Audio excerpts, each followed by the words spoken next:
Ada satu klausul kontrak yang bisa bikin Persija Jakarta gagal total mendatangkan salah satu wonderkid terbaik timnas Indonesia. Marcelino Ferdinand dikabarkan masuk radar serius Persija untuk pulang ke kompetisi domestik. Tapi ada satu masalah besar. Ternyata ada perjanjian tersembunyi sejak Marcelino pertama kali berangkat ke Eropa. Dan perjanjian itu justru mengunci dirinya lebih dulu ke Persebaya Surabaya. Di video kali ini, kita bakal kupas tuntas klausul misterius itu, plus 3 kabar panas lain seputar bajul ijo, prediksi formasi lawan Persija, kejutan trial kiper baru, dan misi besar Tavares di Piala Presiden 2026. Simak sampai akhir, karena ada pertanyaan buat kalian jawab di kolom komentar. Mari mulai dari kabar paling mengejutkan minggu ini. Berdasarkan bocoran dari akun Instagram @goalmedia.co, rumor kepulangan Marcelino Ferdinand ke Indonesia berembus sangat kencang. Persija Jakarta disebut tengah menyiapkan draft penawaran menarik untuk memikat gelandang serang 21 tahun tersebut. Tapi disinilah plot twistnya. Ternyata saat pertama kali Marcelino bertolak ke Eropa, ia menyepakati klausul kontrak khusus, sebuah perjanjian prioritas atau first refusal clause. Isinya, kalau Marcelino memutuskan pulang ke Indonesia, ia wajib lebih dulu bernegosiasi dan mengutamakan kembali ke Persebaya Surabaya. Artinya, Persija tidak bisa langsung menyambar begitu saja. Mereka wajib mencari celah negosiasi yang tepat supaya tidak melanggar kesepakatan hukum antara Marcelino dan Bajul Ijo. Dan baru kalau Persebaya benar-benar melepas opsi memulangkannya, jalan bagi Marcelino untuk mengenakan jersey Jakmania akan terbuka lebar. Jadi, nasib transfer sebesar ini sekarang benar-benar ada di tangan Persebaya. Sambil menunggu drama Marcelino, ada satu hal lagi yang tak kalah ramai diperbincangkan supporter. Prediksi susunan pemain Persebaya untuk laga klasik melawan Persija. Skema yang diperkirakan dipakai adalah 4-2-3-1 dengan fokus penguasaan bola kuat di tengah lapangan. Berikut prediksi susunan pemain Persebaya.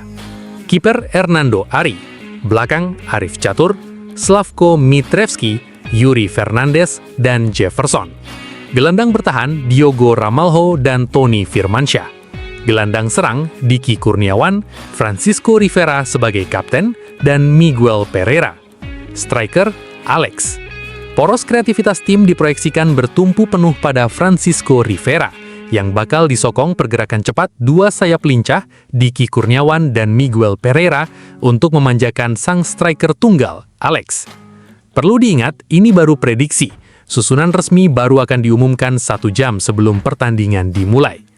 Selain drama transfer besar, ada juga kejutan kecil tapi menarik dari sesi latihan Persebaya.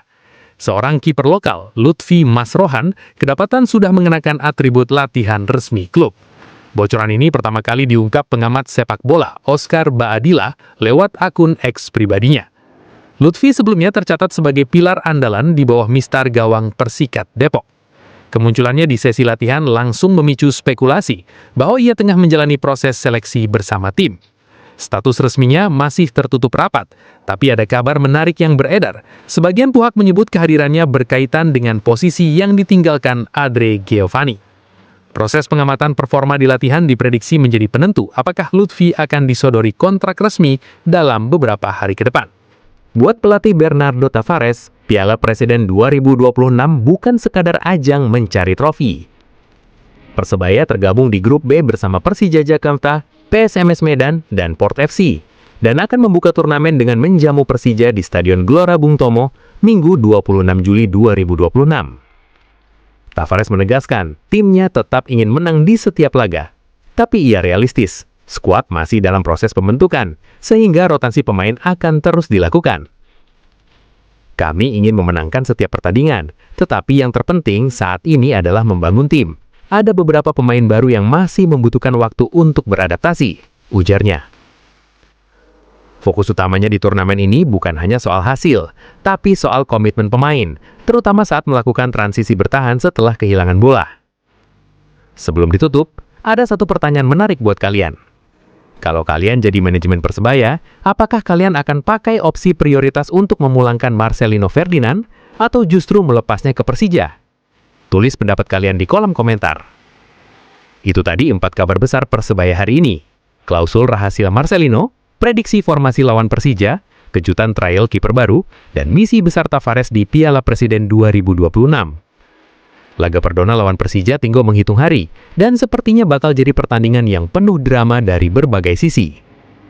Kalau video ini membantu kalian mengikuti perkembangan Persebaya, jangan lupa like, tulis pendapat kalian tadi di kolom komentar, dan subscribe dan follow supaya tidak ketinggalan kabar terbaru Bajul Ijo. Sampai jumpa di video berikutnya. Salam satu nyali, Wani.